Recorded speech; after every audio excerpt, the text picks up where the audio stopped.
Hey everybody, it's Hawk here, This is Lady Hawk. and this is Hok Hok Talk. Talk. We've had several months to practice that. We haven't practiced that at all. They didn't know that. All right. So today we're out in Tower Unite, our favorite game to play.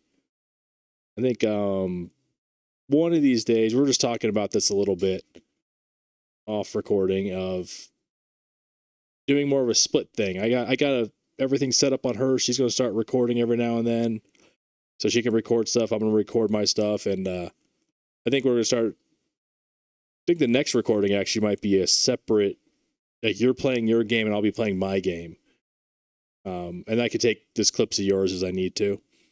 So that's going to be fun to do. It's more of a challenge is what it looks. I just want to challenge it. So we're ready to get going here with this one. I am ready. We're not rusty at all. I mean, I talk for a living. Not really, but I talk just a lot. So I'm perfectly content with that. So, have you played this course? I think you played this course. I have no idea, but that's not what we're here to discuss. I just remember the holes being like massively bigger than all the rest of them.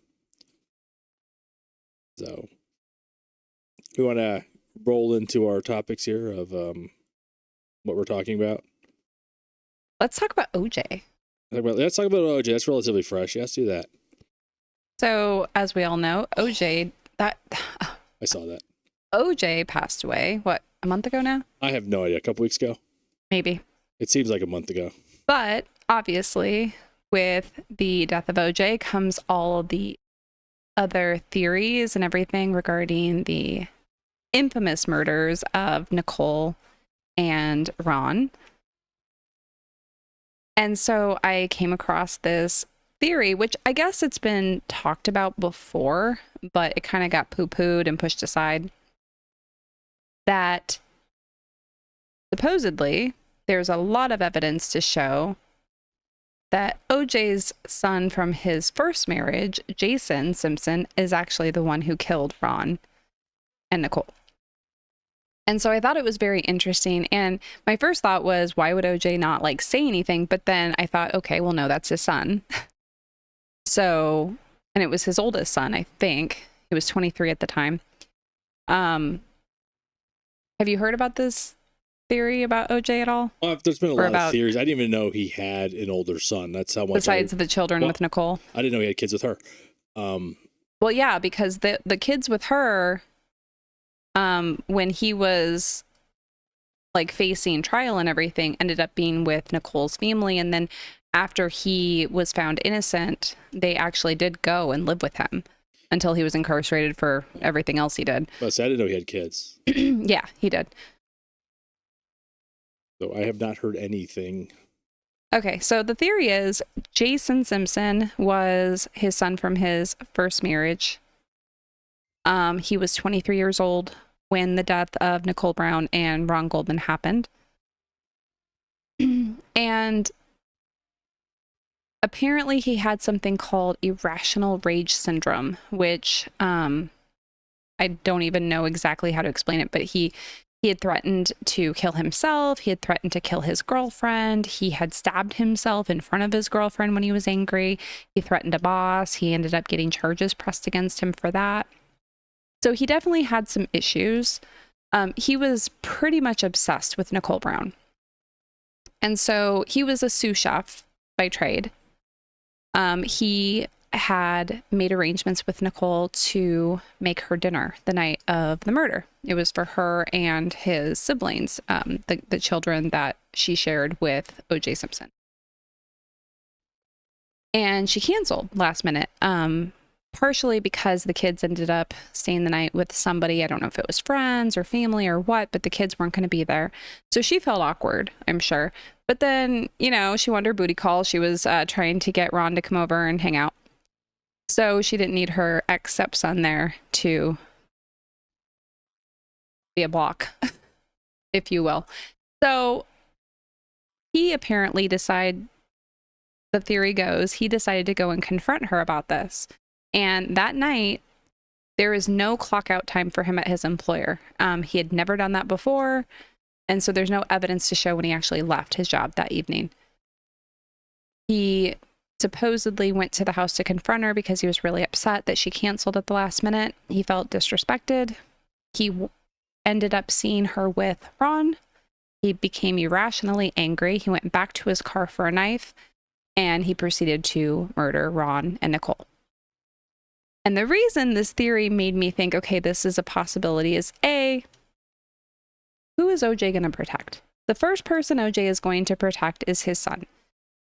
If he is concerned that his son is going to go down for murder, is he going to let them blame him? Yeah, I think he is. That's the only thing that makes sense to me. Yeah, I'd see that.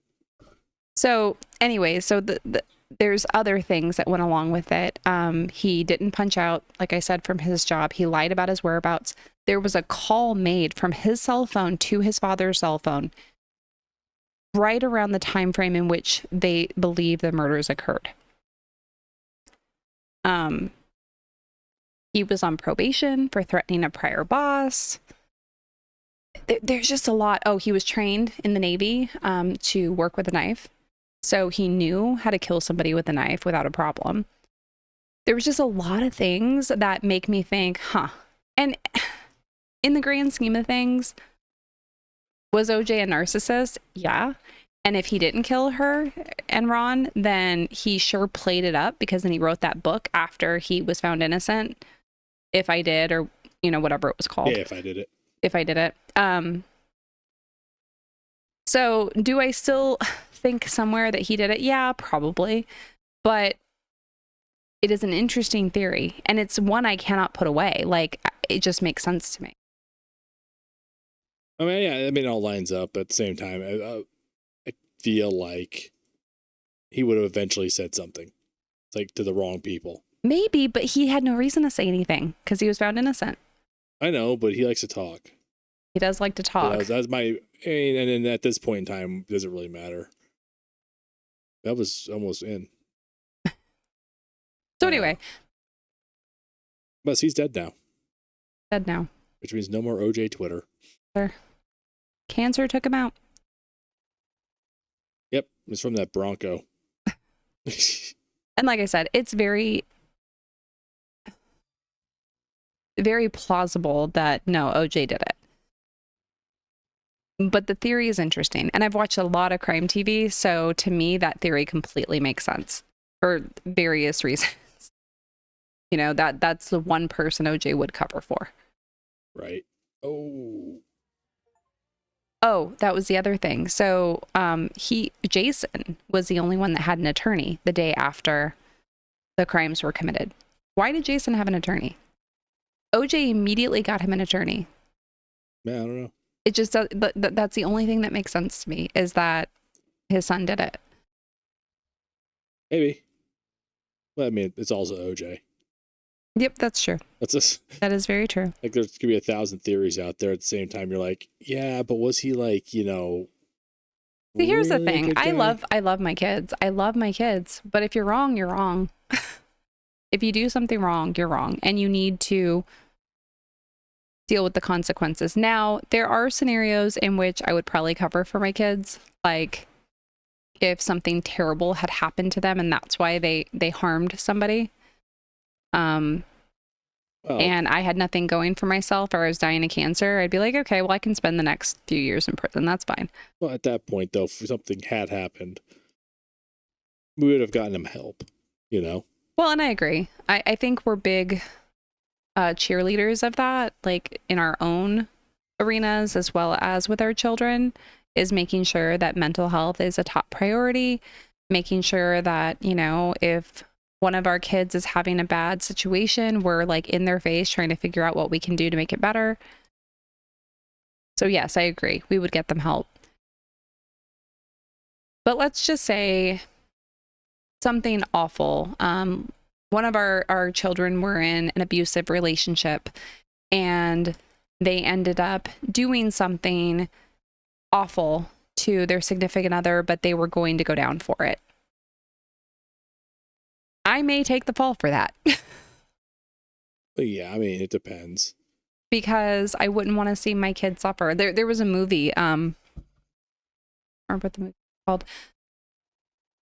It was a Sandra Bullock movie, and she was staying in her house. She hadn't paid the mortgage on the house. It was her parents' house, and her parents died. They were about to lose it, and she had a 5-year-old sister. And the police had showed up, and they were trying to like drag them out of the house. And the sister, Sandra Bullock, was telling them, if you come in this house, I'm going to kill you. I'm going to shoot you. She had a rifle. And they were going to come in because they were going to take the house. It was an eviction, like a lockout type situation. Right.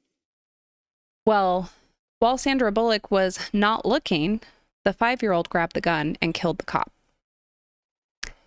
And so Sandra Bullock, that was her baby sister, she ended up grabbing the gun and pretending like she did it. And she spent, I think, 15 or 20 years in prison for it. And when she got out, her sister had no recollection of what had happened. So her sister had been taught that, you know, she was this horrible murderer and everything else, when in actuality, the little sister had actually killed the officer. Right. But again, those are those moments where if that was my kid, I probably would do the same thing. I can see that as like an individual parent with a single kid.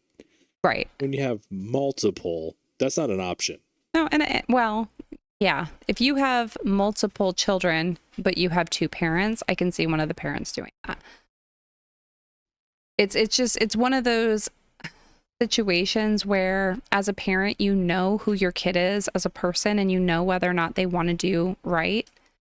And if they make a mistake, sometimes you just want to fix it.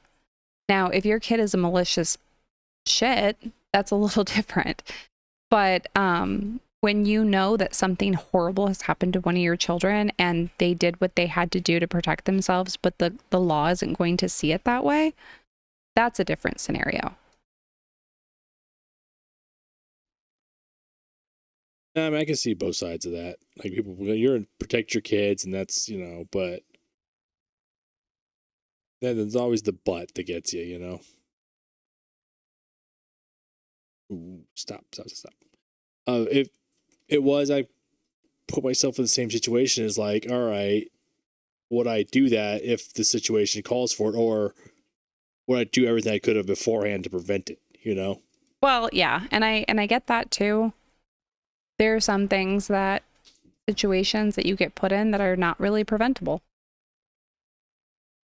Yeah. It happens, unfortunately. And I think as human beings and as you and I know, kids make choices sometimes that we do not understand and that are halfway unforgivable. That's true. And how do you combat that? How do you deal with that? Because at the end of the day, they're your children, but if they make choices and become somebody you don't recognize, what do you do with that?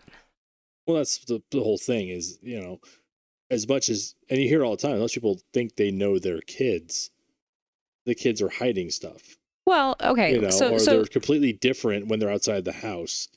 So you have actually no idea who your kid is. Let me piggyback on that, because that's truthful about parents too.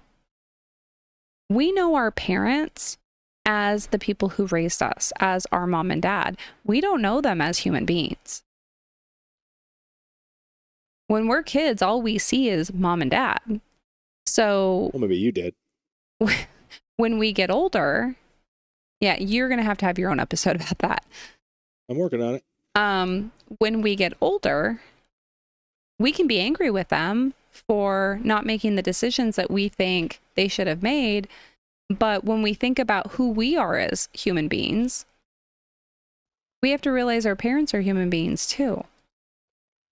Well, I think that's what you start to realize over time, is that they're not perfect. And we never tried to be perfect. You know, we're not a sitcom family. No. There's no way we could pull that off. You know, it's pretty much like, if you're pissing us off, you're going to know it. If you're doing what you're supposed to do, we're going to let you know. You don't let them know when they're doing what they have to do. If they're doing what they have to do, you're just status quo. Yeah. But there's been times I've been surprised. It's like, huh, but yeah, when it comes to it and it's like, 1,000 times trying to get something, and they've all been guilty of it recently, of just, persistently asking and not doing anything for it. It's like, okay, or persistently asking to check something. You're like, I know it's not done. Why? Or have an attitude when you ask them to do something and throw a fit for 20 minutes, Yep. And that's the oldest one. That's the new adult in the house. No. Let her have it tonight. Oh yeah, she's had she's had an issue. I mean, right now, like today, all three of them had those issues I just described. They were either defiant and weren't going to do it. They either lied and said they have done it and didn't, and then, the whatever. Well, she'll figure it out, but it's one of those, and there is a status quo. Like, I think that the stuff you're expected to do, why you don't get praised for that. Go above and beyond and show. Where'd you end up at? Down here. And go and do that. What is the X on the wall? I have no idea. Very confused by that. I don't know what's going on worked. here. I got a par. Oh, I did not. Oh, I will. Okay. That hole just literally threw me for a loop. I had no idea what was going on in that entire hole. Kids, yeah. Let's go back to that. The kids, yeah. I mean, they do stuff and that's whatever, but they're good for the most part. They've been getting better with the minor hiccups. Like, the attitudes and whatnot are getting better. The younger two's work ethic is not, I think you know what I'm talking about. They're egotistical. Kids are egotistical until they're about 15, maybe, depending on the situation. I mean, like our middle child. I'm pretty sure she's autistic. We're going to have her evaluated like this month. Everything's pointing to that. So I don't think it's a work ethic issue. Well, yeah, I mean, it's take the laundry, for example, with her, right? It was, hey, go do the laundry. She opened the dryer, probably pulled out like 6 things and took it to the bedroom. The dryer is still wide open. There's still clothes in there, and there's still clothes in the washer. Yeah. It was a visual representation of half-assing. No, it's a visual representation of how her brain works, quite honestly. I don't even know what distracted her. That's the problem, because there was nothing going on. It's not even distraction, though. She just doesn't have a follow-through. Yeah, there's that. And then it goes along with also just the blatant lying about doing stuff. But I don't know if it's lying. Like, I genuinely don't know if it's lying. I think genuinely it's partially just she thinks she finished it. She thinks she completed it. And that's why did you check? You should go check. Yeah, and that's what we're trying to get to. And, I've been encouraging her to have deeper discussions with her therapist because I think that will help her immensely. She's got to grow up. And because of the trauma that she experienced, she is stuck at the age of her trauma, which was 8. So we're trying to combat that, and we're hoping that it will get better and that she will be able to catch up. I don't know. We'll see. Well, I hope something does, because her younger brother is going to pass her. I know. It's like that I Am Sam movie. Well, and she's frustrated about it. And there's not a lack of intelligence there. She's very intelligent. She's very smart. It's the maturity. It's the emotional and mental maturity that is lacking. And she's stunted. Like I said, the trauma that she experienced happened around 8. And I think as a protective measure, she stayed that age, mentally and emotionally. Right. And so now she is at the point that her friends have outgrown her. She struggles with social friendships. She struggles with understanding social cues. She doesn't understand when she's too much in somebody's face. And that's difficult as a mother to watch, because I know that it hurts her not having these relationships. She's a very social person for somebody that has the neurodivergent issue she has. She's very social. She loves people. Yeah, and that's why to some degree, it's like a trauma response more than an actual, born with condition, you know? Well, and I think it's very possible that she had an underlying lower level strain, I guess, of autism, because she's always been different. It's possible. But I don't think and I get where you're going, because it's kind of like your issue for the past year. Is something traumatic happened to her, and she just stopped. It just, whatever was there got worse. I think it just stopped. You know, like, girls with ADHD and autism often just look like overly hyper females. Excited, talks a lot. That's always been her. I never thought of autism because she was never a nonverbal child. And in my experience, that's what autism was, right? It's not. I have learned it is not. But at the time, that is what I thought. And so when they said ADHD, I accepted that answer. Well, that was the most likely. Yeah. The most likely thing, it's what we heard the Dr. Mike talk about: horses, not zebras. Right. And that's the same thing in my line of work. Is what's the simplest, easiest solution to go with over, like, oh, hey, this connection in this room's a little slow. Let's just replace every server in the store.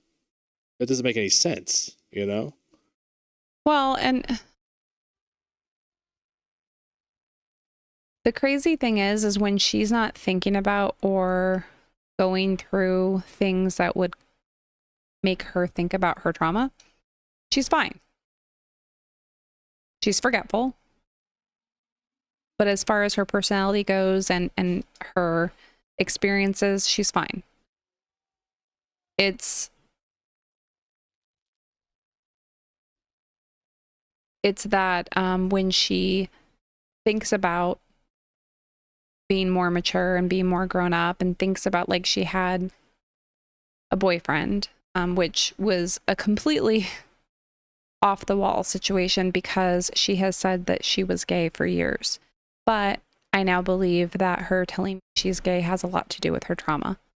Well, yeah. We discussed that before. We think a lot of it is, oh, that doesn't go anywhere. Nope. A lot of it was that of now she doesn't know who she is. Yeah, and that is the scariest thing for me. And I know that you don't think a whole lot about that, but I think about it partially because. And hold on. When you say I don't think about it, you mean actively, like, thinking about it? Yeah, it's not like it's never a thought that crossed my mind. Well, it's just I don't actively think about it as much in the conscious brain like you do. Is that what you're trying to say? Here's what moms do.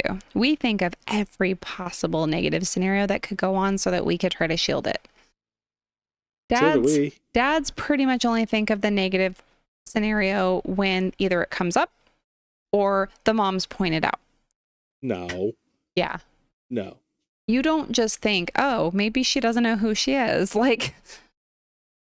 No, but I'll think of what to do if somebody randomly, like, drives a car through a tree in the front yard. I got that covered. Like, the physical dangers outside. You got the inside the home dangers. Well, and I got the outside the home dangers. Like, we've had similar issues that our middle child experienced with our other children. And you know exactly how I responded. I cried for weeks. Yeah. I cried for weeks. I couldn't think about it without, like, just wanting to harm somebody else, because I did not I did not want my child to feel what this person had put through. And so, and this is obviously a topic for a later time. Well, at this and point in time, you know, it's a overall general thing. Yeah. But what it is I, as a mom, I feel exactly what my kids feel. And sometimes worse, because I just want to protect them. And the fact that I wasn't able to makes me feel like a horrible mother. And so that's the difference, I think, between mothers and fathers is you know, and you've told me that we can't protect our kids from everything. Nope. And I know that, but I still blame myself. And so, and I don't blame you, I blame myself. And so it's just one of those situations that as a mom we go through, it's just different. It doesn't mean that moms love their kids more than dads love their kids. It just means that we take on things differently. You want to protect everybody and you get angry because you didn't protect X, Y, and Z. Well, yeah. But I mean, it's one of those, like, let's take the scenarios. Like, there's the, like, natural disaster, physical stuff. The guys, you know, the zombie apocalypses. Guys, I mean, that just became just a metaphor for every scenario possible. Zombie apocalypse. I'm ready for it, right? Whereas you guys take on more of that's the mental, the emotional stuff, and we're not equipped for that. Well, so that's why when it comes up, it's like, okay, what are you going to do? Because, you know, how many times has it happened where, you know, the storm rolls through, we get the power out and all and not, and you know I already have a plan. Yeah. Like you could see my brain go. And I'm busy making sure the kids feel like they're safe. Yeah, and I got my checklist, and I literally am, you know, checking the times. I got the whole thing down. Right. You know, and so it's just different, and either way, it's sometimes your way works, sometimes my way works, and it's been that way. Or maybe we need both. I mean, I think 90% of the time we need both. Oh yeah, that's what it is. It's a combination of two things, and that's what makes it go. I mean, let's just talk about teaching the adult in our house how to drive. You weren't going to do that. Oh no, I was getting in the car with her. No. And I quickly realized why, because she got her license. He went with her one time and she didn't want to drive anymore. And I wasn't even like mean or yelling or anything. No, but you're different than I am. I know. That's what she was used to, the way you did it. I handle her in a way that she is comfortable. I just handle her in a way that's familiar because it's kind of the way she acts, you know? Yeah, but that's not what she needs. No, not all the time. Sometimes she needs it. Like the conversation we had last night, I think was productive. Yeah, it wasn't last night. It was the night before. Oh, the night before, yeah. No, it was definitely productive. She didn't feel barked at. Nope. So, you know, we have a new adult in our house. She is one of our children, has now become an adult, and so we're treating her as such. And there was an issue. And, you know, Mr. Berkey wants to be Mr. Berkey. And I said, no, let's handle this like she's an adult. Go from there. And it worked out well. And I was proud of you. You handled that very well. You spoke to her well. I really appreciated it. What the hell? Because it's exactly what I asked from you, and you did that. So thank you. That was the one for the year. Yeah, that's the only time you ever do what I ask. No, I mean, there's like it's okay. You may be right, but you got to phrase it a way that doesn't make me think you're right. Because then ego gets involved. And it depends on what mood I'm in. You know, because the past couple of weeks have been kind of up and down. And that's nothing is triggering it. It's just been up and down, you know. Starting to get warm again. It's get weird. That is so at what point do you realize that your wife is not trying to cause you issues with your ego? Because... when I'm dead.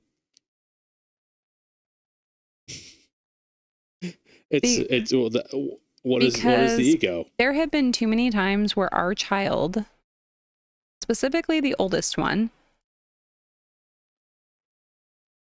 gets treated in a way that I don't appreciate and she doesn't appreciate because you have an ego issue. Yeah, that happens. No, it's not acceptable. I didn't say it was acceptable, but it does happen. I'm like batting 1,000 on this for failing. So anyways. Oh, God. 18-year-old has a new boyfriend. Since when? Wonderful boyfriend. Nice boy. Very nice boy. Are you gonna go to the next step of this conversation? I want to see what's coming. He comes over for the first time. Now, mind you, this is partially my fault. I will accept responsibility, kind of, sort of, maybe, but not really. I told Hok that our oldest's friend was coming over. And the reason I said friend is because they weren't actually dating yet.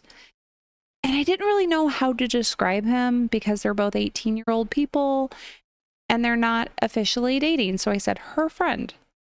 Her friend that is a boy. So Hok assumed that when I said friend that I was discussing a friend that was a girl, which, you know, what they say about assuming. So I shouldn't take responsibility for that, but I will because I guess I just did not word this correctly. Well, she was talking about another friend right before that. So I thought it was that friend that she was hanging out with. So said friend / future boyfriend comes over. Total golden retriever boyfriend, by the way. Nice boy. And Hok doesn't look at him. He is attempting to talk to Hok over and over and over again, and Hok refuses to look at him. Meanwhile, I'm just running my mouth because I'm trying to make this boy feel comfortable because Hok has made it very awkward. Yep. So then, boy leaves the room. Boy meets world. I look over at Hok and I'm like, what is going on with you? He goes, you didn't tell me it was a boy. Okay, she's 18. I don't know if you remember. He goes, well, you need to let me get used to that. It's not even that. I told you exactly why it upset me. Oh, there's a whole way in the back. And it's one of those things of, come on, let me know. Like, prepare for this. But again, because guys are territorial. It wasn't even intentional. Like, I just, in my head, was like, her friend, because I didn't know how to describe him. I know. So when I did not disclose that a boy was coming to our house, I did not realize I was upsetting or disrespecting Hok. I apologize. But I did not realize I was doing such. I was, in my head, was going over who this person was, and he was her friend, because that's all I knew. Sure. So nah, I more or less believe it, but, you know. He's kind of getting over himself now, but like today, for instance, said boyfriend was over, and Hok wouldn't look at him in the conversation. He was responding to him in the conversation, but was looking at me and the oldest No, I was daughter. doing something. Because he came over and they kind of came at a weird time because we were doing things. And then when he was leaving, remember he kind of rushed out? Well, his Uber got here. Yeah. So like he came and we were talking, but you know, things were just going. Yeah, that's what I was doing. I was updating all the stuff. Remember? I was like right in the middle of doing all the computer stuff. No, that wasn't it. Yeah, that was. No, you were sitting on the couch. For a little bit. I was going back and forth over here because I bumped into him a couple times when I was walking back and forth. And so I was just trying to get all that stuff done. I was like right in the middle of doing stuff. Anyways, so where am I? Nice boyfriend. It seems that our angsty 18-year-old seems to like very golden retriever boyfriends, which I think is probably the perfect fit for her. So, you know, Hok just needs to get on board. I am. I just, you know, with her, I mean, it's been, let's be honest, because she got a new job. And it's been a couple weeks of kind of irritability from us because of her timing of her job. So. She's got a job where she works at 2 a.m. Yeah. And she wasn't driving yet. She wasn't driving yet. And so I was taking her, Hok was picking her up. And it was a lot. But I think as parents, that is something that we need to be on board for, especially when our child is trying to act like an adult and make good decisions. And as much as this shift seems very alarming to some people, she's 18 years old, and this shift actually works really well for her. So we had the come to Jesus meeting with her the other night, and she immediately conformed, and we're good. Well, yeah, I mean, she drove herself today. She did. I'm so proud. Oh, I cried. And then, yeah, like I told her that when we were driving around, 'cause we drove the route, And I'm like, you just got to do it. That's the biggest thing. Keep your speed up and just go. Well, and then I also, because halfway through the day, she goes, I think I'm just going to take the freeway home, because she wasn't going to take the freeway home. She was going to take side streets since it was going to be busier. And she goes, I think I'm just going to take the freeway home because I need to just get over it. And I said, okay. I said, do me a favor. I said, watch your speed around the exits and, pay attention, because people slam on their brakes. Yeah, that was the longest hole-in-one ever. I know. So, but, she's good and she feels good about it. She feels confident. I'm so excited. It made me cry. Cried like a big baby. She'll be fine. I know, but she'll be all right. I know. So, but so I know how I have felt over the years with different things when I felt successful. And she felt successful today. Yeah. And that just made my day. Yeah, it was good for her. Yeah. I think it was good. I went to the plaza real fast. I want to check some things out. Then we can wrap this up. But on the other side of everything, we've done what? 3 Disney trips now? Oh my Lord. What? I'm a little Disneyed out at the moment. Yeah, we're gonna take a break. We did. I mean, I would bring that up because it was like the November was like the holiday thing, normal. But then me and the oldest did the Sweethearts night, which I found really interesting. We did November. You did Sweethearts night. I did Sweethearts night, so I got that. And then we did a family trip with the aunt and uncle. Yep. For spring break. And then you and I just did Star Wars night. We just did Star Wars night last week, yeah. And so I'll post some pictures and videos of those at the end here, because it'll be they're neat. They're the theme nights. That's the reason I brought it up, is because I wanted to mention the theme nights, just because they were super fun, and you dressed like a Wookiee and I dressed like a Jedi. I dressed like Chewbacca. Yeah, and then had like cross the courtyard interaction with Chewbacca. He was so cute. He was on the balcony and he was so excited about my outfit and like he wanted to know that I had the knapsack like he had. Oh, it was funny because the way he was reacting to you was like, look, I got this. And you're like, yeah, so do I. And then brushes, gives you the wave off. Oh, you got one of these? Yeah, I got one of those. Ah. And so then I go down and I'm showing him my socks because I had fuzzy socks on. And what else? Oh, he liked my ears. Yeah. Because I made my own ears. I got, I just went and got like regular mini ears and then I covered them with brown fuzz. It was so cute.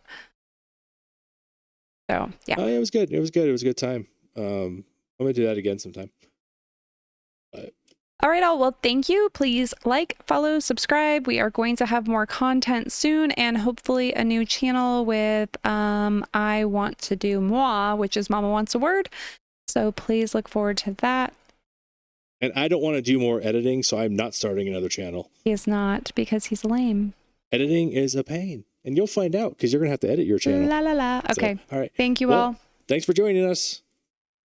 Aw, Potato, why you gotta be so cute?